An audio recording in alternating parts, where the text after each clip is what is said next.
8 minutos naman sa alas 8 o karon sa Balitang Nasyonal. National. Report.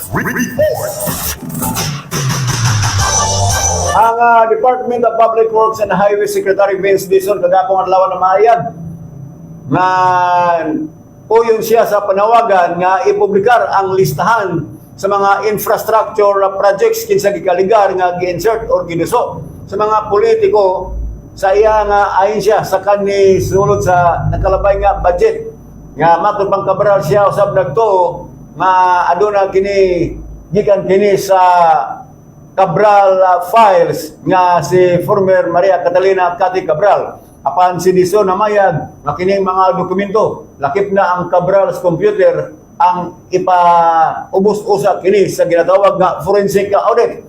Matud pa sa ni Dizon na ang buhatan sa ombudsman nag-expect kini nga sugdana ang proseso sa dili madugay uban sa pagigtambayayong sa Philippine National Police Anti-Cybercrime Group. Si Dizon subli kining mitugan nga ang mga kopya sa ginatawag nga Cabral files na karon misirkular na sa social media sama sa gi-release ni Batangas 1st District Representative Diandro Libiste ang wala kini muagi sa tukma nga authentication o kini gipugos sa pagkuha gikan sa opisina ni Cabral.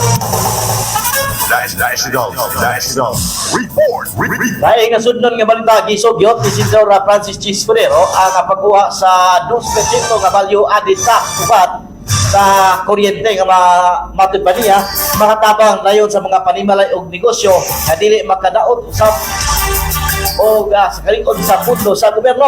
Matod pa sa Senador Escudero nga lahi ang iyang panukala sa mga sugyot nga ipaubos ang VAT sa tanang produkto sa og serbisyo. Ang iyang balaod nun kuno nga mag-apunting lang sa sektor sa kuryente. Diin kadako ang gisinati nga kabukaton sa katawhan. Ini mo ibisunod sa pahimangno sa Executive Secretary Ralph Recto na delikado ang paubos sa expanded VAT tungod sa 1.6 trilyon nga utang sa gobyerno. Iwasabot si Senador nga ang pagkuha sa VAT sa kuryente usa ka responsabling lakang sa buwis nga makhatag og kaupayan sa katawhan samtang magpadayon ang katakos sa gobyerno sa pagbayad sa utang. Nayumduman usab ni Escudero nga ang balayran sa kuryente sa Pilipinas usa ka pinakataas sa Asia. Hinungdan nga musaka ang presyo sa mga palaliton o serbisyo. Usab kini sa iya hanggang uban sa Senado nga paspasan ang paghiskot sa Senate Bill 496 nga karon ana sa Senate Committee on Ways and Means of Energy.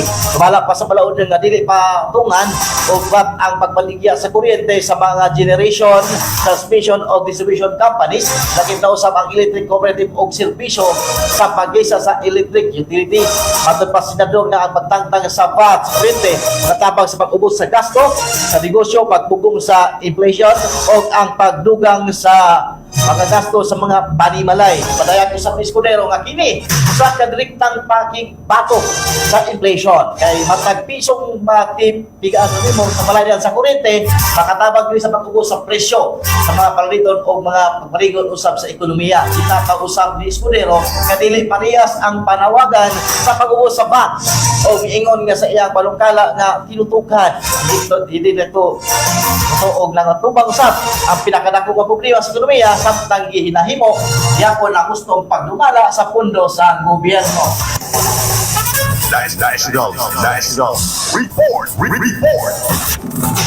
Ang palasyo sa Malacanang naman kagapong adlaw nga si Presidente Ferdinand Bongbong Marcos Jr. ang respeto kini proseso sa posibleng pagsamot og bagong impeachment complaint batok ang Vice Presidente Sara Duterte.